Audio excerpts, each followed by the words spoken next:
Last few എക്സാംസിന് നമ്മുടെ grief related ആയിട്ടുള്ള കുറച്ച് ടാസ്ക് വെച്ചുകൊണ്ടുള്ള സ്പീക്കിങ്ങിന്റെ ക്വസ്റ്റ്യൻസ് വന്നപ്പം കുറേ പിള്ളേർക്കാണെങ്കിൽ കുറച്ചൊരു ഡൗട്ടും കാര്യങ്ങളൊക്കെ വന്നു. നമ്മൾ ഗ്രീഫ് റിലേറ്റഡ് എന്ന് പറയുമ്പോൾ തന്നെ സാധാരണ ഒരു മെഡിക്കൽ പ്രോബ്ലംസിനെ എങ്ങനെയാണോ പ്രോബ്ലംസ്, ഇപ്പം ഒരു അപ്പൻഡസെക്ടമി വന്നു, അല്ലെങ്കിൽ ഒരു സർജിക്കൽ പ്രൊസീജിയർ, അല്ലെങ്കിൽ ഒരു എന്തെങ്കിലും ഒരു പെർട്ടിക്കുലർ കണ്ടീഷനായിട്ട് പേഷ്യൻ്റ് അഡ്മിറ്റ് ആയി ആ ഒരു രീതിയിൽ നമ്മൾ ടാസ്ക് അല്ലെങ്കിൽ നമ്മുടെ സ്പീക്കിംഗ് റോൾ പ്ലേ കൈകാര്യം ചെയ്യുന്നത് പോലെ അല്ലായിരിക്കും ഗ്രീഫ് റിലേറ്റഡ് ആയിട്ടുള്ള കാര്യങ്ങൾ അതിനെ നമ്മൾ മാനേജ് ചെയ്യുന്നത്. ഗ്രീഫ് റിലേറ്റഡ് ആയിട്ടുള്ള ഒരു ടാസ്ക് വരുമ്പം തന്നെ അതിൽ I can understand your condition which you are going through എന്നൊക്കെ നമ്മൾ നോർമലായിട്ട് പറയാം. പക്ഷെ അതിൽ കൂടുതൽ എന്തോ ഒരു ഹയർ ലെവലിൽ എന്തെങ്കിലും നമ്മൾ അവിടെ യൂസ് ചെയ്യണം. ഫോർ എക്സാമ്പിൾ, ഇപ്പം പേഷ്യൻ്റ് അല്ലെങ്കിൽ you R A nurse doing night shift. ഇപ്പം നമ്മൾ ടാസ്കിലൂടെ എക്സാമ്പിൾ ഞാൻ പറയാം. നിങ്ങളുടെ ഒരു നൈറ്റ് ഷിഫ്റ്റിലൊരു സ്റ്റാഫാണ്. അപ്പം you have been observing a patient, you has been crying for the past few minutes. No, patient continuous ആയിട്ട് ക്രൈ ചെയ്തുകൊണ്ടിരിക്കുക നൈറ്റിൽ, and is not getting sleep. അവന് ഉറങ്ങാൻ പറ്റുന്നില്ല. നിങ്ങൾ ഒബ്സർവ് ചെയ്തുകൊണ്ടിരിക്കുക, പേഷ്യൻ്റ് കുറേ നേരമായി കരയുന്നു. അങ്ങനെ ഒരു ടാസ്ക്കാണ് നിനക്ക് വരുന്നത്. അപ്പോൾ അതിൻ്റെ അടിയിൽ ആ റോൾ പ്ലേയിൽ നമുക്ക് ടാസ്കുകൾ ഇങ്ങനെ തന്നിട്ടുണ്ടാകും, എന്തൊക്കെയാണ് നിങ്ങൾ ചെയ്യേണ്ടതെന്ന് സെറ്റിങ്സിൽ തന്നിട്ടുണ്ടാകും. ഇപ്പം നിങ്ങൾ സെഡേറ്റീവ്സ് ഓഫർ ചെയ്യുക, അല്ലെങ്കിൽ മെഡിക്കൽ കണ്ടീഷൻസ് എന്തെങ്കിലും പെയിനോ കാര്യങ്ങളോ ഉണ്ടോ നിങ്ങൾ ചോദിക്കുക, അല്ലെങ്കിൽ ഇനി എന്തെങ്കിലും സൈക്കോളജിക്കൽ പ്രോബ്ലംസ് ആണോ അതിന് ആ രീതിയിൽ നിങ്ങൾ എങ്ങനെ അപ്രോച്ച് ചെയ്യും. അപ്പോൾ അപ്രോച്ച് ചെയ്യേണ്ട സിസ്റ്റമാറ്റിക് വേ ഒക്കെ ചിലപ്പോൾ അവിടെ കൊടുത്ത് കാണും, അവിടെ ടാസ്കിൽ തന്നെ പറഞ്ഞിട്ടുണ്ടാവും. അല്ലെങ്കിൽ എന്ത് പറ്റിയെന്ന് ചോദിക്കുക, എന്തെങ്കിലും സൈക്കോളജിക്കൽ ഇഷ്യൂസ് ഉണ്ടോ എന്ന് ചോദിക്കുക, അങ്ങനെയുള്ള കാര്യങ്ങൾ മോസ്റ്റ് പ്രോബബ്ലി നമുക്ക് ആ നമ്മുടെ ക്വസ്റ്റ്യനിൽ തന്നെ തന്നിട്ടുണ്ടാവും. അവരുടെ ആരെങ്കിലും ലോസ് ആയി, അതായത് അവർക്ക് ആരെങ്കിലും ഡോട്ടറോ സണ്ണോ ആരെങ്കിലും മരിച്ചു, അല്ലെങ്കിൽ ഈ പേഷ്യൻ്റ് ചിലപ്പോൾ ഈ ഹോസ്പിറ്റലിൽ ഏതെങ്കിലും ഒരു ആക്സിഡൻറ്റിൽ ഗോത്രൂ ചെയ്തിട്ടായിരിക്കും ഈ പേഷ്യൻ്റ് ഈ ഹോസ്പിറ്റലിൽ വന്നത്. ചിലപ്പം he has A broken leg എന്നൊക്കെ നമുക്ക് വരും. അതിനുശേഷം and he has also lost your daughter in the accident എന്നൊക്കെ വരും. ഓക്കെ, അപ്പം ആ ഒരു ഇൻഫർമേഷൻ നമ്മുടെ മൈൻഡിൽ ഓൾറെഡി ഉണ്ടാകും. അപ്പോൾ ഈ ഒരു സിനാരിയോ ആയിരിക്കും, പേഷ്യൻ്റ് അഡ്മിറ്റായി നമ്മുടെ ഹോസ്പിറ്റലിൽ, നമ്മുടെ പേഷ്യൻ്റാണ്, I am taking care of the patient. അപ്പോൾ ആ പേഷ്യൻറ്റിൻ്റെ കുറച്ച് ഹിസ്റ്ററി ഉണ്ട്. അവർ ഡോക്ടർ ഓൾറെഡി കിൽ ചെയ്യപ്പെട്ടു ആക്സിഡൻറ്റിൽ, അവർക്ക് ഒരു ലെഗ് ബ്രോക്കൺ ആയിട്ടുള്ള ഒരു സിറ്റുവേഷൻ ആയിരിക്കും. അപ്പോൾ what ever it may B, എന്ത് വേണമെങ്കിലും ഇതിലാവാം. ഇവർക്ക് ചിലപ്പോൾ പെയിൻ കൊണ്ടായിരിക്കും കരയുന്നത്, പക്ഷേ ചിലപ്പോൾ ഡോക്ടറിൻ്റെ ലോസിലായിരിക്കും അങ്ങനെ കരയുന്നത്. അങ്ങനെ ഏത് വേണം, അത് എക്സാക്ട്ലി നമുക്ക് അവിടെ ടാസ്കിൽ കൊടുത്തിട്ടുണ്ടാവും.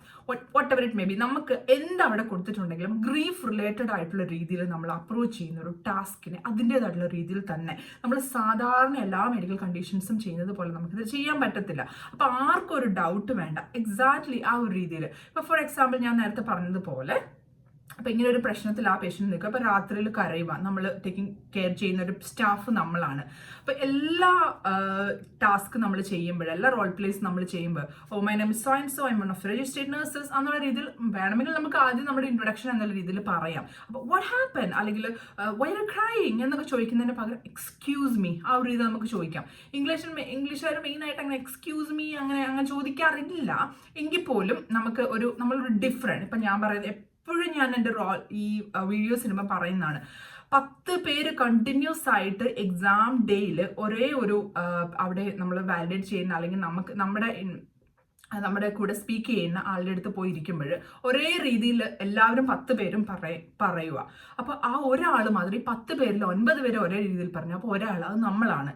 ഓക്കെ, അതുപോലെ ഒരു കുറച്ച് ഡിഫറെൻ്റ് ആയിട്ട് സംസാരിക്കുക. ഓക്കെ, എക്സ്ക്യൂസ് മീ, അതുപോലെ നമ്മൾ ചോദിക്കുക, excuse me, what happened to you? I've been observing you for the past few minutes. Why are you crying? Could you please explain me why? What happened? എന്നുള്ള രീതിയിൽ നമുക്ക് വേണമെങ്കിൽ ചോദിക്കാം. ആ ഒരു എനർജിയിൽ തന്നെ നമ്മളവിടെ പോയിരുന്നിട്ട് പിന്നെ ഇൻട്രൊലക്യൂട്ടറിൻ്റെ അടുത്ത് മുമ്പിൽ പോയിരുന്നിട്ട് could you please tell me what happened to you? Why are you crying? എന്നുള്ളൊരു കുറച്ചും കൂടി ഒരു എനർജറ്റിക്കായി, കുറച്ചും കൂടി ഇൻ്റർനാഷനൊക്കെ യൂസ് ചെയ്ത് സംസാരിക്കാൻ വേണ്ടിയിട്ട് ശ്രമിക്കുക. അതാണ് ഞാൻ പറഞ്ഞത്. മറ്റുള്ളവരിൽ നിന്ന് വളരെയധികം നമുക്കിപ്പോൾ അങ്ങനെ ചെയ്യാൻ പറ്റത്തില്ല. നമ്മൾ ഇപ്പോൾ പ്രാക്ടീസ് ചെയ്യുമ്പോഴും നമുക്ക് അങ്ങനെ ചെയ്യാൻ പറ്റത്തില്ല. പക്ഷെ നമ്മളത് മൈൻഡ് അതിൽ നമ്മുടെ ആ ഒരു രീതിയിലേക്ക് വേണ്ടിയിട്ട് നമ്മൾ മേക്കപ്പ് ചെയ്തെടുക്കുക. കാരണം റിസൾട്ട്സ് വരുമ്പോൾ ഒരുപാട് പിള്ളേർ, നല്ലപോലെ സ്പീക്ക് ചെയ്യുന്ന പിള്ളേർക്ക് 10 മാർക്കിലൊക്കെ പോകും. അങ്ങനെ പോകുന്ന ചിലപ്പം ഇതായിരിക്കും ഞാൻ പറഞ്ഞ പോലെ 10 പേര് ഒരുമിച്ച് പോകുമ്പോൾ ആ 9 പേരിൽ നിന്നും വ്യത്യസ്തമായിട്ട് നമ്മൾ ചെയ്യാം. നമ്മൾ ചെയ്യാൻ വേണ്ടിയിട്ട് നമ്മൾ നോക്കണം. ഓക്കെ, ഇപ്പം ലാസ്റ്റ് ഫ്യൂ മന്ത്സിൻ്റെ റിസൾട്ട് വളരെ നല്ല റിസൾട്ടാണ് വന്നുകൊണ്ടിരിക്കുന്നത്, വളരെ നല്ലത്. അപ്പം ഇപ്പം 2-3 പ്രാവശ്യം എഴുതിയിട്ട് കിട്ടാത്തവരും ഈ റിസൾട്ട് ഒന്ന് നോക്കുക. 2-3 മാസത്തെ ഒരു 100 പിള്ളേർ എഴുതിയിട്ടുണ്ടെങ്കിൽ അതിൽ 75 പിള്ളേരും ജയിക്കുക. ഇപ്പം ജയിക്കുന്ന ഫുൾ B കിട്ടിയിട്ടാണ് ഓർക്കണം. ഓക്കെ, ഇപ്പം അയർലൻഡ് സ്കോർ ആണെങ്കിൽ പോലും നോ വറീസ്, നമുക്ക് അയർലൻഡ് സ്കോർ ഏത് സ്കോർ ആണെങ്കിലും സ്കോർ നല്ല രീതിയിൽ കിട്ടുന്നുണ്ട്. ഹൈ ലെവലിലുള്ള റിസൾട്ട്സ് ആണ് OETക്ക് വന്നുകൊണ്ടിരിക്കുന്നത് ഇപ്പം. അപ്പം അതുകൊണ്ട് തന്നെ എക്സാംസ് ഇപ്പം ടഫസ്റ്റ് ആയിട്ടുള്ള എക്സാം ആണെങ്കിലും കേരളത്തിൽ നിന്ന് എഴുതുന്ന പിള്ളേർ നല്ല രീതിയിൽ തന്നെ അവർക്ക് എഴുതാൻ പറ്റുന്നുണ്ട്. 2-3 പ്രാവശ്യം എഴുതിയിട്ട് കിട്ടാത്തവരും നമുക്ക് ഒരിക്കലും അപ്സെറ്റ് ആവേണ്ട കാര്യമില്ല. നിങ്ങളുടെ ദിവസം വരുന്നുണ്ട്. മേ ബി നെക്സ്റ്റ് മന്തിൽ അല്ലെങ്കിൽ 28th നമുക്ക് എക്സാം ഹെൽഡ് ചെയ്യാൻ പോകുന്നുണ്ട്. അതിൽ നിങ്ങൾക്ക് നല്ല രീതിയിൽ സൂപ്പർ സ്റ്റാർ ആയിട്ട് നിങ്ങൾക്ക് അവിടെ തന്നെ നല്ല രീതിയിൽ നിങ്ങൾക്ക് നല്ല 4 മൊഡ്യൂൾസിനും ബാൻഡ് B തന്നെ കിട്ടും.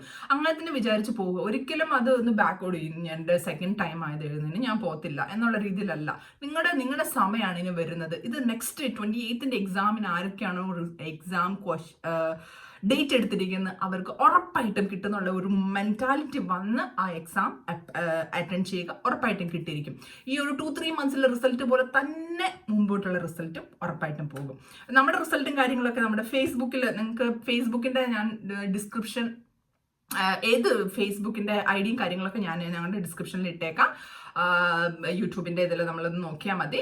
ഓക്കെ, അപ്പം ഫേസ്ബുക്കിൽ പോയിട്ട് നമ്മുടെ റിസൾട്ടും കാര്യങ്ങളും നോക്കുക. എക്സലന്റ് റിസൾട്ട്സ് എല്ലാവർക്കും ഉണ്ട്. അതുപോലെ ഒരുപാട് പിള്ളേർ ഇപ്പോൾ കൂടുതലായിട്ട് പഠിക്കാൻ മുമ്പോട്ട് വരുന്ന അവർക്കൊരു പ്രചോദനമായി റിസൾട്ടൊക്കെ കാണുമ്പോഴത്തേനും. ഇപ്പോൾ 2-3 പ്രാവശ്യമൊക്കെ എഴുതിയിട്ട് ക്വിറ്റ് ഔട്ടായി പോയ കുറേ പിള്ളേരുണ്ട്. അവർക്ക് ഈ റിസൾട്ട് കാണുമ്പോഴത്തേനും വീണ്ടും വരുന്നു കുറേ പിള്ളേർ. അപ്പം ഇപ്പം ഈ ഫ്യൂ മന്ത്സിൽ റിസൾട്ടൊക്കെ കാണുമ്പോൾ നമുക്ക് ഭയങ്കര സന്തോഷമാണ്, കുറേ അധികം. അതായത് മറ്റുള്ളവർക്ക് ഒരു ന്യൂ ലൈഫ് അങ്ങനെ വേണമെങ്കിൽ നമുക്ക് പറയാം. ഇപ്പം വേറൊരു അബ്രോഡിലേക്ക് അല്ലെങ്കിൽ ഒരു യൂറോപ്യൻ സ്ഥലത്തേക്ക് പോകാൻ വേണ്ടിയിട്ടൊക്കെ ഒരുങ്ങുന്ന പിള്ളേർക്ക് അത് വേറെ ന്യൂ ലൈഫ് അവർക്ക് കിട്ടുന്നത്. അതിൽ നമ്മൾക്ക് അവരെ ഹെൽപ്പ് ചെയ്യാൻ പറ്റുന്ന വളരെ നല്ല കാര്യമാണ്. അപ്പം നല്ല സന്തോഷമുണ്ട്. അപ്പം ഇങ്ങനെയൊക്കെ കൂടുതൽ റിസൾട്ട് കിട്ടുമ്പോഴാണ് എനിക്കിങ്ങനെ ഭയങ്കരമായിട്ട് എനർജി വരുന്നത് പിന്നെ വീഡിയോസ് ചെയ്യാൻ വേണ്ടിയിട്ട്. ഓക്കെ, അപ്പോൾ നമ്മൾ എവിടെ പറഞ്ഞ് ഓക്കെ ഗ്രീഫ് റിലേറ്റഡ് ആയിട്ടുള്ള ക്വസ്റ്റ്യൻസ് അത് കിട്ടുമ്പോൾ വളരെയധികം നിങ്ങൾക്ക് നോർമൽ മെഡിക്കൽ കണ്ടീഷൻസ് മാത്രമല്ല കിട്ടാൻ പോകുന്നത്. ഗ്രീഫ് റിലേറ്റഡ് അങ്ങനെ ഡിഫറെൻറ്റ് സെറ്റിങ്സ് ഉണ്ടാവും. നിങ്ങൾ ക്ലാസ്സസ് അറ്റൻഡ് ചെയ്യുമ്പോൾ നിങ്ങൾക്ക് കിട്ടിക്കാണും. അപ്പോൾ ഗ്രീഫ് റിലേറ്റഡ് അതിലൊരു ഇമ്പോർട്ടൻറ്റ് കാര്യമാണ്. അപ്പോൾ അത് തെറ്റിക്കാതിരിക്കുക.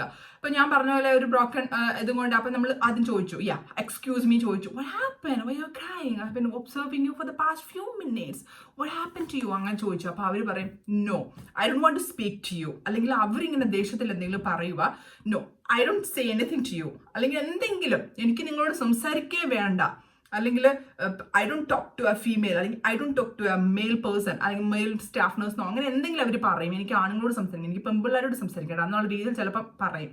അങ്ങനെ കുറേ റോൾ പ്ലേസിൽ അങ്ങനെ നമുക്ക് ഇന്റർലോക്യൂട്ടറിൻ്റെ കാർഡ്സ് വരുമ്പോൾ നമുക്ക് കാണാൻ പറ്റും, നമ്മൾ തന്നെ ക്ലാസ് എടുക്കുന്ന സമയത്താണെങ്കിലും. അങ്ങനെ പറയുമ്പോൾ പെട്ടെന്ന് ചിലപ്പോൾ പിള്ളേരൊക്കെ ഡിമ്മായി ഇനി എന്താ പറയുക, സോറി ക്യാൻ യു പ്ലീസ്, പിന്നെ അവരിങ്ങനെ പറഞ്ഞുകൊണ്ടിരിക്കും please explain me what happen, അതല്ല അവിടെ പറയണ്ടേ. അപ്പം നമ്മൾ എങ്ങനെ പറയാം, മിസ്റ്റർ ജോൺ, ഇപ്പോൾ whatever it may be അവരുടെ പേര് ജോൺ നമുക്ക് എടുക്കാം. Okay, mister John, I can understand your situation എന്നുള്ള രീതിയിൽ നമുക്ക് പറഞ്ഞിട്ട് please try to consider me as your own sister, അല്ലെങ്കിൽ please consider me as your own brother or whatever it may be. അങ്ങനെ നമ്മൾ പറഞ്ഞിട്ട് എന്താ I can make sure that നമ്മളത് അവർക്കൊരു ഷുവറിറ്റി കൊടുക്കുവാണ്. The matter will be confidential with us, അല്ലെങ്കിൽ in between me and you. എന്ത് നീ whatever you explain me, whatever you say, എന്ത് പറഞ്ഞാലും it will be confidential between us എന്നുള്ള രീതിയിൽ നമുക്ക് വേണമെങ്കിൽ അങ്ങനെ പറയാം. ഓക്കെ, അപ്പോൾ അതിനൊരു സ്ട്രോങ്ങസ്റ്റ് പോയിന്റ് അവിടെ വരുന്നത്, നീ എന്നെ ഒന്ന് ട്രസ്റ്റ് ചെയ്യുക, please trust me, try to consider me as your own sister എന്നൊക്കെ പറഞ്ഞിട്ട് അങ്ങനെ വരുമ്പോൾ ഒരു സ്ട്രോങ്ങസ്റ്റ് ആയിട്ടുള്ള വേർഡാണ്. പിന്നെ ഇന്റർലോക്യൂട്ടർ വേറെ ഒന്നും പറയുന്ന no I don't say again, അത് പറയാൻ പറ്റത്തില്ല ഇന്റർലോക്യൂട്ടർക്ക് എഗെയിൻ. അപ്പോൾ അതുകൊണ്ട് അതൊരു സ്ട്രോങ്ങസ്റ്റ് ആയിട്ടുള്ള ഒരു സെന്റൻസ് അവിടെ പറയാം. അവിടെ കഴിഞ്ഞു. അപ്പോൾ പേഷ്യൻ്റ് പറയുക no I can explain you. അവരിങ്ങനെ പറയാൻ വരുക, വീണ്ടും പേഷ്യൻ്റ് പറയുക I just lost my daughter in that accident എന്നൊക്കെ പറയുക. അപ്പം so I don't want to live again, അല്ലെങ്കിൽ എനിക്ക് മരിക്കണം എന്നുള്ള കാര്യങ്ങളൊക്കെ ചിലപ്പോൾ ഗ്രീഫ് റിലേറ്റഡിൽ കൂടുതലായിട്ട് അവർ വീണ്ടും വീണ്ടും വീണ്ടും അവരങ്ങനെ പറയാം. അപ്പോൾ കുറച്ച് ഓപ്ഷൻസ് നമ്മൾ അവിടെ പഠിച്ചു വെക്കുക. എന്താ നമ്മൾ അല്ലെങ്കിൽ ഇറ്റ്സ് റിയലി ടെറിഫൈങ് അങ്ങനെ പറയാൻ വേണമെങ്കിൽ unfortunately your daughter has joined the great majority എന്നുള്ള രീതിയിൽ നമുക്ക് പറയാം. But you have a life, oh mister John, but you have a life, അല്ലെങ്കിൽ യു ഹാവ് എ ഫ്യൂച്ചർ എന്നുള്ള രീതിയിൽ നമുക്ക് അങ്ങനെ പറയാം. നിനക്കും ഒരു ഫ്യൂച്ചറും ഉണ്ട്. And you have a family, you have a great big family. Okay, and they are എന്താ അവർ നിനക്ക് വേണ്ടി വെയിറ്റ് ചെയ്യുക, ദേ ആർ വെയിറ്റിംഗ്, അല്ലെങ്കിൽ still they are waiting for your recovery എന്നുള്ള രീതിയിലൊക്കെ പറഞ്ഞിട്ട് അങ്ങനെ എപ്പോഴും നമ്മൾ പറയുമ്പോൾ സ്ട്രോങ്ങസ്റ്റ് ആയിട്ടുള്ള സെൻറ്റൻസസ് യൂസ് ചെയ്യാൻ ശ്രമിക്കുക.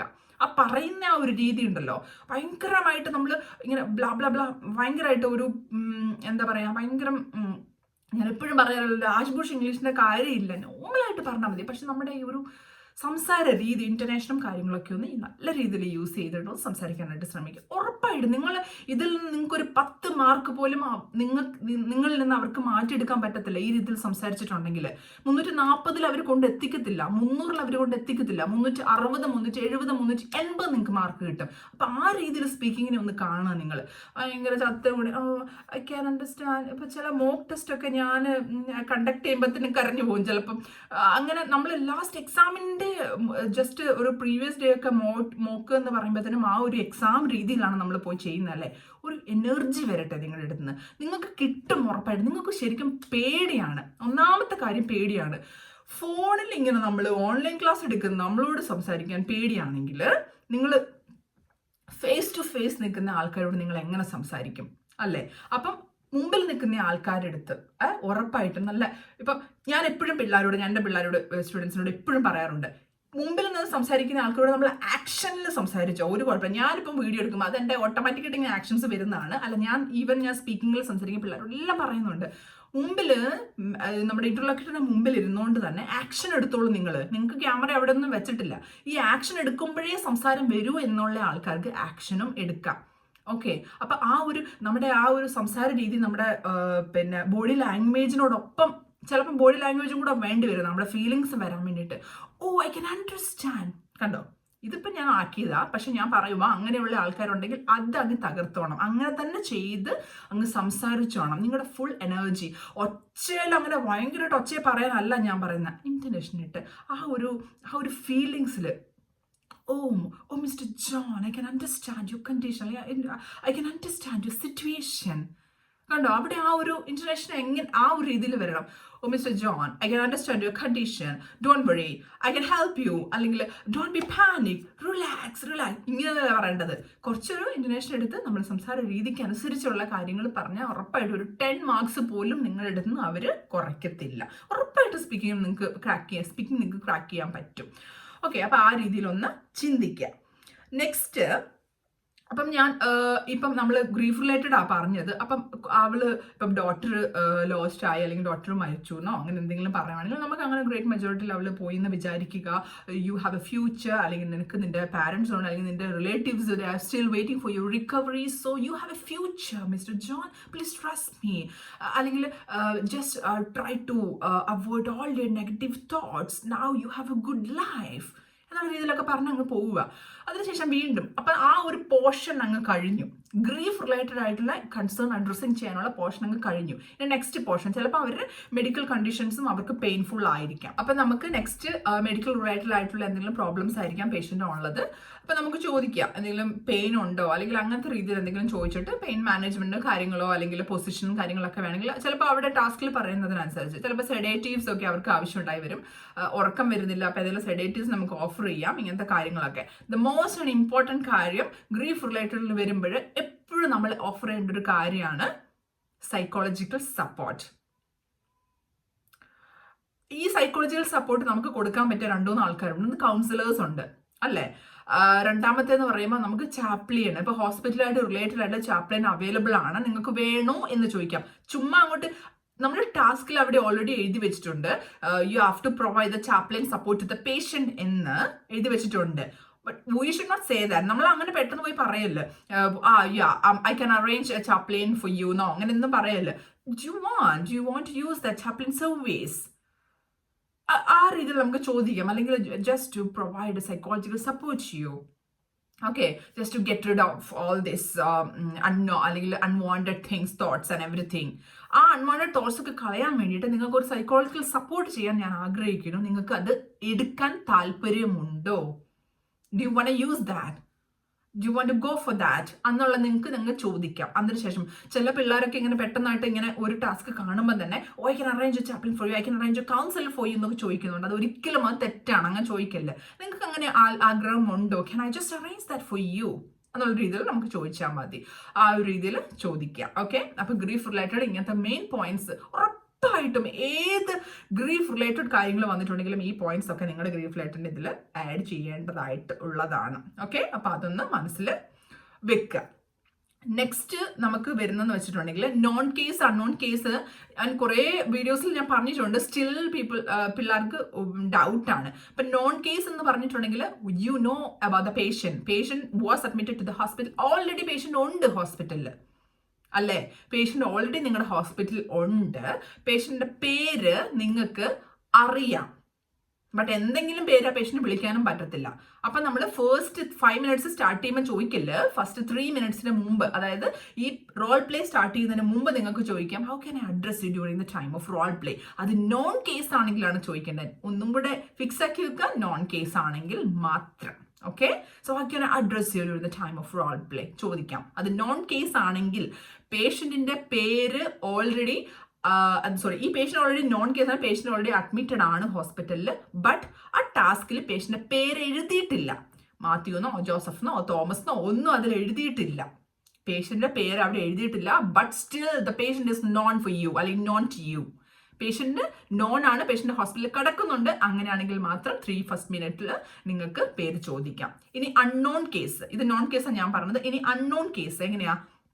അൺനോൺ കേസ് എന്ന് പറഞ്ഞാൽ you doesn't have any idea about the patient. പേഷ്യൻറ്റിനെ കുറിച്ച് ഒരു ഐഡിയ ഇല്ല, ഒരു പേഷ്യൻ്റെ പേര് അറിയത്തില്ല, പേഷ്യൻറ്റ് ന്യൂ ആയിട്ട് വരികയാണ്, അല്ലേ? അപ്പം നമ്മൾ 3 minutes ഉറപ്പായിട്ട് ചോദിക്കേണ്ട. 5 minutes നമ്മൾ എപ്പോഴാണ് നമ്മുടെ റോൾ പ്ലേ സ്റ്റാർട്ട് ചെയ്യാൻ പോകുന്നത്? നമ്മൾ സ്റ്റാർട്ട് ചെയ്യുന്നത് എങ്ങനെയാണ്? ഗുഡ് ഈവനിങ് അല്ലെങ്കിൽ ഗുഡ് മോർണിംഗ് എന്നുള്ള രീതിയിൽ നമ്മൾ സ്റ്റാർട്ട് ചെയ്യും. My name is so and so എന്ന് പറഞ്ഞിട്ട് സ്റ്റാർട്ട് ചെയ്യുന്നത്. ആ സമയത്ത് മാത്രം how can I address you? മനസ്സിലാവുന്നുണ്ടോ? അത് കുറേ പേർക്ക് തെറ്റിപ്പോകുന്നുണ്ട്, സ്റ്റിൽ കൺഫ്യൂഷൻ ആവുന്നുണ്ട്. അപ്പോൾ അതൊന്ന് ശ്രദ്ധിക്കുക. ഓക്കെ, പിന്നെ ഇപ്പം ടൈമിൻ്റെ കാര്യം പറഞ്ഞപ്പോൾ ഞാനൊരു കാര്യം ഓർത്ത്, അത് ഒരുപാട് തെറ്റുകൾ വരുത്തുന്നുണ്ട് റോൾ പ്ലേസിൽ. എക്സാംസിന് അങ്ങനെയുള്ള ക്വസ്റ്റ്യൻസ് വരാൻ വേണ്ടിയിട്ട് വളരെ സാധ്യത ഉണ്ട്. കാരണം ചിലപ്പം ഈവനിങ്ങിലാണ് മോസ്റ്റ് പ്രോബബ്ലി നിങ്ങൾ എക്സാമിന് ഇരിക്കുന്നത്, ഈവനിങ് ടൈമാണ്, അല്ലെ? അപ്പൊ ഗുഡ് ഈവനിങ് എന്നുള്ള വിഷ് ചെയ്യാൻ വേണ്ടിയിട്ടാണ് നിങ്ങൾ കൂടുതലായിട്ട് നിങ്ങൾ പ്രേരിതരാകുന്നത് ഗുഡ് ഈവനിങ് എന്ന് പറയാൻ വേണ്ടിയിട്ടാണ്. പക്ഷെ ആ ടാസ്കിൽ എഴുതിയിട്ടുണ്ട് യു ആർ ഡെലിവറിങ്, അല്ലെങ്കിൽ you are giving breakfast to the patient, അല്ലെങ്കിൽ you are entering to the room with breakfast എന്നൊക്കെയാണ് പറയുന്നത്. അപ്പം it's a morning, so good morning, you have to wish like it's a morning, like good morning എന്നുള്ള രീതിയിൽ വേണം നിങ്ങൾക്ക് പറയാൻ വേണ്ടിയിട്ട്. ഇത് ഇത്രയും കാര്യങ്ങളാണ് മെയിനായിട്ട്. ഫസ്റ്റ് ഒന്ന് ഇത് കുറേ നമ്മുടെ വീഡിയോസിൽ തന്നെ ഞാൻ ഒരുപാട് ചെയ്തിട്ടുണ്ട്, ഒരുപാട് റൈറ്റിംഗ് സ്പീക്കിങ്ങിൻ്റെ വീഡിയോസ് നമ്മൾ ഇട്ടിട്ടുണ്ട്. പോയി കാണുക. കാരണം കണ്ടിന്യൂസ് ആയിട്ട് ഒരു ഫ്യൂ വീഡിയോസ് കിട്ടിയിട്ടുണ്ടെങ്കിൽ തന്നെ നിങ്ങൾക്ക് സെൽഫായിട്ട് പ്രിപ്പയർ ചെയ്യാൻ വേണ്ടിയിട്ട് പറ്റും. അപ്പോൾ അതുകൊണ്ട് ഒന്ന് പോയി കണ്ട് നോട്ട് എഴുതി വെച്ച് അത് കാരണപ്പോഴും ഓർത്തത്. ഇപ്പോൾ കുറേ പിള്ളേരിങ്ങനെ വിളിക്കുമ്പോൾ പറയും മാം ഇച്ചിരി സ്പീഡ് കൂടുതൽ, എനിക്ക് എഴുതി പിന്നെ പോസ് ചെയ്ത് എനിക്ക് എഴുതേണ്ടതായിട്ട് വരുന്നുണ്ട്, അപ്പോൾ ഇച്ചിരി സ്പീഡ് കുറയ്ക്കാൻ എന്ത് ചെയ്യാൻ, എനിക്ക് ഇച്ചിരി സ്പീഡ് കൂടുതലാണ്. അപ്പം ഇങ്ങനെ പറഞ്ഞു തുടങ്ങിയിട്ടുണ്ടെങ്കിൽ ഞാൻ കണ്ടിന്യൂസ് പെട്ടെന്ന് തീർക്കണം എന്നുള്ള രീതിയിലാണ് ഞാൻ പെട്ടെന്ന് സ്പീഡിൽ പറയുന്നു. So sorry for that. എന്നാലും ഒന്ന് ജസ്റ്റ് പോസ് ചെയ്തിട്ട് എഴുതാൻ ആഗ്രഹമുള്ളവർക്ക് മാത്രം കേട്ടോ. അപ്പം എല്ലാവരെയും I am not compelling, just അതാണ് ഞാൻ പറഞ്ഞത്. ഓക്കെ, അപ്പോൾ ഒന്ന് ശ്രദ്ധിക്കുക അങ്ങനത്തെ കാര്യങ്ങൾ. നെക്സ്റ്റ് നമ്മൾ പറയുന്നത് കൺസേൺ അഡ്രസ്സിങ്ങിന് ഞാൻ എപ്പോഴും പറയാറുള്ളത് പോലെ തന്നെ കുറച്ച് പിന്നെ സെൻറ്റൻസസ് കൺസേൺ അഡ്രസ്സിങ്ങിന് നിങ്ങളൊന്ന് ഓർത്ത് വെക്കുക. അല്ലെങ്കിൽ ട്രൈ ടു റിലാക്സ്, അല്ലെങ്കിൽ don't be panic, we have got some doctors and nurses who can really help you out എന്നുള്ള രീതിയിലൊക്കെ ഒന്ന് കുറച്ചും കൂടെ ഒന്ന് പോവുകയാണെങ്കിൽ നമുക്ക് സ്റ്റുഡൻസിന് കൂടുതലായിട്ടും പ്രശ്നമുള്ള കാര്യമാണ് ടാസ്ക് ചിലപ്പോൾ ചേഞ്ച് ചെയ്ത് അങ്ങോട്ടും ഇങ്ങോട്ടൊക്കെ ചോദിക്കുന്നത്. അതെന്താണെന്ന് വെച്ചിട്ടുണ്ടെങ്കിൽ നിങ്ങൾ ശരിക്കും കോൺസെൻട്രേറ്റ് ചെയ്യുന്നത് നിങ്ങളുടെ പേഷ്യൻറ്റിലാണ്. പേഷ്യൻറ്റിനെ നിങ്ങൾ ഇമ്പോർട്ടൻസ് ആയിട്ട് അതായത് കീപ്പ് ചെയ്യുക. പേഷ്യന്റ് എന്ത് ചോദിച്ചാലും ഇപ്പൊ ഫസ്റ്റ് ടാസ്കിൽ പറയേണ്ട കാര്യം ചിലപ്പോൾ ലാസ്റ്റ് ടാസ്കിൽ പറയേണ്ട കാര്യം പേഷ്യന്റ് ചിലപ്പോൾ ഫസ്റ്റ് ടാസ്കിൽ ചോദിക്കും നിങ്ങളോട്. അപ്പോൾ അതല്ലല്ലോ എൻ്റെ ആൻസർ, ഇപ്പൊ ഞാൻ വേറെ ആണല്ലോ പറയേണ്ടതെന്ന് വെച്ചിട്ട് ആ ടാസ്ക് മാറ്റിയിട്ട് പോവാതിരിക്കാനായിട്ട് ശ്രമിക്കുക. പേഷ്യന്റിനെ വളരെ ഇമ്പോർട്ടൻ്റ് ആയിട്ട് കീപ്പ് ചെയ്ത് പേഷ്യന്റ് സംസാരിക്കുന്ന രീതിയിൽ നമുക്ക് ആ ഒരു ഫ്ലോയിൽ പോകുക. നമ്മുടെ ഇമ്പോർട്ടൻസ്, നമ്മുടെ പ്രയോറിറ്റി ഏത് ടാസ്കാ 1 by 1 നമുക്കൊരു മനസ്സിലൊരു ഒരു മിത്ത്, അല്ലെങ്കിൽ നമുക്ക് മനസ്സിൽ ഇത് ഫസ്റ്റ് പറയണം അത് സെക്കൻഡ് പറയണം എന്നുണ്ടാകും. നമ്മൾ ഓൾറെഡി അതിൽ സിസ്റ്റമാറ്റിക് ആയിട്ട് പോകണം എന്നുള്ളൊരു ആഗ്രഹം നമുക്കുണ്ടാവും. പക്ഷെ നമ്മളെ പഠിപ്പിച്ചിരിക്കുന്നത് അങ്ങനെ തന്നെ ആയിരിക്കും, നമ്മൾ പ്രാക്ടീസ് ചെയ്തിരിക്കുന്നത് അങ്ങനെ തന്നെ ആയിരിക്കും. പക്ഷെ എക്സാമിന് പോകുമ്പോൾ ചിലപ്പോൾ ഇന്റർലോക്യൂട്ടർ, അങ്ങനെയുള്ള ഇന്റർലോക്യൂട്ടറാണ് നമുക്ക് കിട്ടുന്നതെങ്കിൽ നമ്മുടെ കഥ കഴിയാൻ പാടില്ല. അതുകൊണ്ടാണ് പറയുന്നത് അവർ ഏത് കാര്യമാണോ സംസാരിക്കുന്നത് അതിനനുസരിച്ച് നിങ്ങൾ സംസാരിക്കാനായിട്ട് ശ്രമിക്കുക. ഓക്കെ. പിന്നെ ഇപ്പം ലാസ്റ്റത്തെ ടാസ്ക് അവർ ആദ്യം പറഞ്ഞോട്ടെ, ഡസൻ മാറ്റർ, നിങ്ങൾ അതിനനുസരിച്ച് മൂവ് ചെയ്യുക. എന്നിട്ട് രണ്ടാമത് മൂന്നാമത് അങ്ങനെ പറഞ്ഞാൽ മതി. ടാസ്ക് ചേഞ്ചസിന് നിങ്ങളുടെ മാർക്സ് പോകത്തില്ല. ബട്ട് ഒരു ടാസ്ക് പോലും നിങ്ങൾ മിസ് ചെയ്യാതിരിക്കാൻ ശ്രമിക്കുക. ഇതും കൂടെ പറഞ്ഞോട്ടെ, നിങ്ങൾ മിസ് ചെയ്തിട്ടുണ്ടെങ്കിൽ നിങ്ങളുടെ മാർക്സ് പോകും. ഇപ്പോൾ ഒരു ടാസ്ക് നിങ്ങൾ മിസ് ചെയ്തു, 4-5 ടാസ്ക് ഉണ്ടായിരുന്നു, 4 ടാസ്ക് വരെ സംസാരിച്ചുള്ളൂ. ഓക്കെ, ഈ 3 മിനിറ്റിൽ അല്ലെങ്കിൽ ഫസ്റ്റ് 4 മിനിറ്റ്സിൽ നിങ്ങൾ എത്രമാത്രം നല്ല രീതിയിൽ നിങ്ങൾക്ക് അവിടെ നിങ്ങളുടെ സ്പീക്കിംഗ് ചെയ്യാൻ സാധിച്ചു, അത് ഏറ്റവും ഒരു ബെസ്റ്റ് പെർഫോമൻസ് ആണ് അവിടെ നിങ്ങൾ കൊടുത്തെങ്കിൽ നിങ്ങളുടെ മാർക്സ് പോകത്തില്ല. 350-370 നിങ്ങൾക്ക് കിട്ടും, ഈവൻ നിങ്ങളൊരു ടാസ്ക് അറ്റൻഡ് ചെയ്തില്ലെങ്കിൽ പോലും. എന്ന് പറഞ്ഞ് ഞാൻ നിങ്ങളോട് ടാസ്ക് അറ്റൻഡ് ചെയ്യേണ്ട, ടാസ്ക് വിട്ടോളാനല്ല ഞാൻ പറയുന്നത്. ബട്ട് ഇത് ശ്രദ്ധിക്കുക, ടാസ്ക് ഈ ഒരു ടാസ്ക് കൂടെ പടപടേന്ന് അങ്ങ് പറഞ്ഞു പോവല്ലേ, എനിക്ക് 5ാമത്തെ ടാസ്ക് കൊണ്ട് ഇപ്പം സമയം കഴിയും, അല്ലെങ്കിൽ ഇപ്പോൾ അങ്ങനെ പറഞ്ഞ് പെട്ടെന്ന് അങ്ങോട്ട് ടാസ്ക് ചുമ്മാ അങ്ങോട്ട് പറഞ്ഞ് ഒരു വൃത്തികേടാക്കി ടാസ്ക് പറയാതിരിക്കുക. നല്ല രീതിയിൽ ടൈം എടുത്തിട്ട് നല്ല രീതിയിൽ എക്സ്പ്ലെയിൻ ചെയ്യുന്ന കാര്യം പെർഫെക്റ്റ് ആയിട്ട് ഇന്റർനേഷൻ കൂടെ കോൺഫിഡൻ്റ് ആയിട്ട് സംസാരിക്കാനായിട്ട് ശ്രമിക്കുക. അങ്ങനെയാണെങ്കിൽ ഈവൻ നിങ്ങളൊരു ടാസ്ക് മാറ്റിയിട്ടുണ്ടെങ്കിൽ പോലും നിങ്ങളുടെ മാർക്സ് പോകത്തില്ല. I M guarantee for that. Okay. പിന്നെ ഉള്ളതെന്ന് വെച്ചിട്ടുണ്ടെങ്കിൽ ഇപ്പൊ വേറൊരു സിനാരിയോ ഉണ്ട്, അത് എല്ലാവരും എപ്പോഴും തെറ്റിക്കുന്ന. Patient has come to the patient, GP എന്നോ അല്ലെങ്കിൽ ഹോസ്പിറ്റൽ എന്നോ പറയുക. Mister John has come to the hospital to collect the report. Patient report collect ചെയ്യാനാണ് വന്നിരിക്കുന്നത്. അപ്പൊ നമ്മൾ ആ ടാസ്കിൽ എവിടെയെങ്കിലും വായിച്ചു നോക്കുമ്പോൾ നമുക്ക് ഓൾറെഡി മനസ്സിലാകും, സെറ്റിംഗ്സിൽ മനസ്സിലാവും പേഷ്യന്റ് ഓൾറെഡി 2-3 ഡേയ്സ് മുമ്പ് വന്നു, നമ്മുടെ അടുത്ത് തന്നെയാണ് ചിലപ്പോൾ വന്നതെന്ന് അതിലുണ്ടാകും. അപ്പൊ നമുക്ക് എന്നാ പറയുക, എല്ലാ പ്രാവശ്യവും നമ്മൾ നമ്മുടെ ഇൻട്രൊഡക്ഷൻ ഓഫ് റോൾ പ്ലേനെ അപ്രോച്ച് ചെയ്യുന്ന പോലെ my name is so and so എന്നൊന്നും പറയേണ്ട ആവശ്യമില്ല. അപ്പൊ എന്താ പറയുക, oh mister John, long time no see, how are you feeling now എന്നുള്ള രീതിയിൽ ചോദിക്കാം. കാരണം 2 ദിവസം മുമ്പ് വന്നതാണ്. അപ്പൊ പേഷ്യന്റ് പറയും, oh I just came here to collect my report. Oh, could you please tell me your NHS number അല്ലെങ്കിൽ your reference number എന്നുള്ള രീതിയിൽ നമുക്ക് ചോദിക്കാം. Oh here is your report. അപ്പൊ റിപ്പോർട്ടിന്റെ കാര്യങ്ങളൊക്കെ ഓൾറെഡി ടാസ്കിൽ പറഞ്ഞിട്ടുണ്ടാവും മോസ്റ്റ് പ്രോബബ്ലി. അപ്പം അങ്ങനെ നമുക്ക് പറയാം, oh here is your report. അപ്പൊ റിപ്പോർട്ടിനെ കുറിച്ച് പിന്നെ സംസാരിക്കാം. പെട്ടെന്ന് my name is so and so, എപ്പോഴും സംതിങ് ഡിഫറെൻ്റ് ആയിട്ട് ചെയ്യാനായിട്ട്. അപ്പം ഞാൻ എപ്പോഴും എൻ്റെ നമ്മുടെ ലെറ്റർ കറക്ഷൻസിൻ്റെ ക്ലാസ്സസ് എടുക്കുമ്പോഴും പിള്ളേരോട് ഇതാ പറയുന്നത്, 30 പേരിൽ നിന്ന് വ്യത്യസ്തമായിട്ട് എഴുതുക. ഇൻട്രൊഡക്ഷൻ ഒരുപോലെ തന്നെ എഴുതണ്ട. നമ്മുടെ ഒരു മെത്തേഡ് അത് കുറച്ച് ചേഞ്ച് ചെയ്യുക. അതായിരിക്കാം മിക്കവാറും റിസൾട്ട് കുറച്ച് അവർക്ക് ആ റിസൾട്ട് കിട്ടാൻ അതായിരിക്കും അവരെ ഹെൽപ്പ് ചെയ്യുന്നത്. മനസ്സിലാവുന്നുണ്ടോ? അപ്പം സംതിങ് ഡിഫറെൻ്റ് ആയിട്ട് 30 പേർ ഒരേപോലെ പോയിട്ടുണ്ടെങ്കിൽ അവർക്ക് ആർക്കെങ്കിലും ഒക്കെ കൊടുക്കത്തുള്ളൂ. പക്ഷെ ആ 30 പേരിൽ വ്യത്യസ്തമായിട്ട് നിങ്ങൾ ചെയ്യുമ്പോൾ നിങ്ങൾക്കായിരിക്കും കൂടുതൽ പ്രയോറിറ്റി അവിടെ നിങ്ങൾക്ക് കിട്ടാൻ പോകുന്നത്. ഓക്കെ, അപ്പം അതൊന്ന് ശ്രദ്ധിക്കുക. പിന്നെ ഉള്ളതെന്ന് വെച്ചിട്ടുണ്ടെങ്കിൽ പേഷ്യന്റ് പറയുന്നത് listen what patient says, time കൊടുക്ക്. ചിലപ്പം ഓവറായിട്ട് ഇങ്ങനെ അവർ പറഞ്ഞ് തീരുന്നതിന് മുമ്പ് തന്നെ നമുക്ക് നമ്മുടെ മനസ്സിലുള്ളത് എന്താ, ഇതേമേ കൺസൾട്ടൻസിങ് പറഞ്ഞില്ലെങ്കിൽ നമ്മുടെ ടൈം നമ്മുടെ മാർക്സ് പോകുന്ന അങ്ങനെ വിചാരിക്കേണ്ട. അവർ പറയട്ടെ, നല്ലപോലെ പറയട്ടെ, ടൈം കൊടുക്ക്. ഓക്കെ, എന്നിട്ട് അത് സ്റ്റോപ്പ് ചെയ്തതിന് ശേഷം പെട്ടെന്ന് അവർ ഇൻട്രപ്റ്റ് ചെയ്ത് സംസാരിക്കാതിരിക്കുക. അത് നിങ്ങളുടെ മാർക്സ് ഉറപ്പായിട്ട് പോകും. ഇംഗ്ലീഷുകാർ ഒരിക്കലും അങ്ങനെ ചെയ്യത്തില്ല. അവർ നല്ലപോലെ നമ്മൾ അങ്ങോട്ട് പറയുന്ന അവർക്ക് ഇഷ്ടമല്ല. അവരുടെ സമയം അവർ കുറേ സംസാരിക്കുന്നത് നമ്മൾ ലിസൺ ചെയ്യാം. അതാ പറയുന്ന ഗിവ് ടൈം. അതായത് പേഷ്യന്റിന് എന്താ പറയേണ്ടതെന്ന് നല്ലപോലെ കേൾക്കുക, അതിനനുസരിച്ച് മാത്രം റെസ്പോണ്ട് ചെയ്യുക. ബട്ട് ടാസ്ക് ചേഞ്ച് ആണെങ്കിലും ഞാൻ നേരത്തെ പറഞ്ഞാലും കുഴപ്പമില്ല, അതിൽ ഒന്ന് മുമ്പോട്ട് പോകുക ആ രീതിയിൽ. ഓക്കെ, അപ്പം ഒന്നും പേടിക്കാനില്ല. നല്ല രീതിയിൽ തന്നെ 28th എക്സാം ഉള്ള പിള്ളേരാണെങ്കിലും നല്ല രീതിയിൽ നെക്സ്റ്റ് ഫെർദർ എക്സാംസ് വരുന്നുണ്ട്, അതിലാണെങ്കിലും എല്ലാവരും നല്ല രീതിയിൽ തന്നെ ഒരു കോൺഫിഡൻറ്റ് മനസ്സിൽ എപ്പോഴും 2-3 പ്രാവശ്യമൊക്കെ എഴുതിയവർ ദൈവമേ ഭയങ്കരമായിട്ട് ഭയത്തോടെ അവർ എക്സാം എഴുതാൻ പോകുന്നത്. അത് വേണ്ട, നിങ്ങൾക്ക് ഉറപ്പായിട്ടും കിട്ടും. 2 പ്രാവശ്യം എഴുതി 3 പ്രാവശ്യം എഴുതില്ല, ഉറപ്പായിട്ടും നിങ്ങൾക്ക് കിട്ടാനുള്ളതാണ്. OIT എന്ന് പറഞ്ഞാൽ അത്ര ഒരു വലിയ കാര്യമല്ല. ആവറേജ് അല്ല, ബിലോ ആവറേജ് അല്ല, അതിനെക്കാട്ടും താഴെ കിടക്കുന്ന ആൾക്കാർക്കും OIT ക്രാക്ക് ചെയ്യാൻ പറ്റും. പക്ഷെ പ്രാക്ടീസ് വേണം, അത്ര മാത്രമേ ഉള്ളൂ. പ്രാക്ടീസ് ഇല്ലണ്ടോ ഞാൻ ബിലോ ഡോണമാൻ പറഞ്ഞു ഞാൻ ബിലോ ആവറേജാ എനിക്ക് എന്തായാലും കിട്ടും എന്നല്ല, പ്രാക്ടീസ് ചെയ്യുന്നുണ്ടോ അതിന് മാത്രം രീതിയിലുള്ള പ്രാക്ടീസ് അല്ല ഞാൻ പറയുന്നത്, അങ്ങ് ഹാർഡ് വർക്കിംഗ് അല്ല ഞാൻ പറയുന്നത്, നോർമൽ രീതിയിലുള്ള ഒരു പ്രാക്ടീസ് മതി. ബട്ട് സ്റ്റിൽ എന്താ നിങ്ങൾക്ക് ഒരു നോർമൽ രീതിയിലുള്ള പ്രാക്ടീസ് ഉണ്ടായിട്ടുണ്ടെങ്കിൽ ബിലോ ആവറേജ് ഉള്ള സ്റ്റുഡൻറ്റിന് പോലും OIT ക്രാക്ക് ചെയ്യാൻ പറ്റും. ഓക്കെ, ഇപ്പോഴും ഞാൻ പറഞ്ഞു ഇറ്റ്സ് നോട്ട് ലൈക്ക് IELTS അത്ര ടഫ് അല്ല OIT, അത്ര അല്ല, എൻ്റെ ഹാഫ് ഇല്ല. ഓക്കെ, അപ്പൊ അതുകൊണ്ട് നിങ്ങൾക്ക് ഉറപ്പായിട്ടും ക്രാക്ക് ചെയ്യാൻ പറ്റും. ഒരിക്കലും ക്വിറ്റ് ഔട്ട് ചെയ്ത് പോവാതിരിക്കുക. റിക്വസ്റ്റ് ആണ്. ഒരു 2 പ്രാവശ്യം എഴുതി എൻ്റെ ഇത്രയും പൈസ പോയല്ലോ, അന്ന് നിങ്ങൾ ഓക്കെ പൈസ പോകുന്നത് നമുക്ക് എല്ലാവർക്കും അറിയാം, നല്ല പൈസയാണ് OIT എഴുതുന്ന, IELTS എന്ന് എഴുതുന്ന പോലെ അല്ല. പക്ഷെ സ്റ്റിൽ പിന്നെ കുറച്ചും കൂടെ ജസ്റ്റ് കുറച്ച് സഫർ ചെയ്യാന്ന് പറഞ്ഞാൽ ആ രീതിയിലല്ല, ഇച്ചിരി സ്പെൻഡ് ചെയ്ത് നമ്മുടെ എക്സാം ഫീസ് കുറച്ച് കൂടുതലാണ് എങ്കിൽ പോലും 1, 2, 3 മാസം 1, 2, 3 പ്രാവശ്യമെങ്കിലും എഴുതുക. ഫസ്റ്റ് ടൈമിൽ ഒരുപാട് ആൾക്കാർക്ക് കിട്ടുന്നുണ്ട്. ബട്ട് ഇപ്പം നല്ലൊരു പ്രാക്ടീസ് കിട്ടുവാണെങ്കിൽ നിങ്ങൾക്ക് ഫസ്റ്റ് ടൈമിൽ തന്നെ നിങ്ങൾക്ക് ക്രാക്ക് ചെയ്തെടുക്കാവുന്നതേ ഉള്ളൂ. പക്ഷെ സ്റ്റിൽ നിങ്ങളുടെ പ്രാക്ടീസും കൂടെ വേണം. വളരെ നല്ലൊരു റൈറ്റിംഗ് കറക്ഷനും സ്പീക്കിംഗ് കറക്ഷനും നിങ്ങൾക്ക് കിട്ടി. നിങ്ങൾ ലിസണിങ്ങും റീഡിങ്ങും നിങ്ങൾക്ക് നല്ലൊരു നിങ്ങൾ തന്നെ പ്രാക്ടീസ് ചെയ്യുക. അതിലുപരിയായിട്ട് എല്ലാ ദിവസവും ക്ലാസ് റീഡിങ് ലിസണിങ്ങിൻ്റെ ഒക്കെ അറ്റൻഡ് ചെയ്യുന്ന ഒരാളാണെന്ന് വെച്ചിട്ടുണ്ടെങ്കിൽ അവർക്ക് ഉറപ്പായിട്ടും ഇത് ക്രാക്ക് ചെയ്യാൻ പറ്റും. അതുകൊണ്ട് ഇതൊരു വലിയ ഒരു ഡീലായിട്ട് കണക്കാക്കാതെ സിമ്പിളായിട്ട് മുമ്പോട്ട് പോകാനായിട്ട് ശ്രമിക്കുക, ഉറപ്പായിട്ടും കിട്ടും. ഓക്കെ, അപ്പോൾ നെക്സ്റ്റ് ഒരു റീഡിംഗ് വീഡിയോ ആണ് ഞാൻ ചെയ്യാൻ പോകുന്നത്. BM CA ഒക്കെ പിള്ളേർക്ക് കൂടുതലായിട്ട് ഭയങ്കരമായിട്ട് ടഫസ്റ്റ് ആണെന്ന് പറയുന്നുണ്ട്. അപ്പോൾ ആ ഒരു വീഡിയോ ആയിട്ട് ഞാൻ പെട്ടെന്ന് തന്നെ വരുന്നതായിരിക്കും. അതുവരെ ഗുഡ് ബൈ.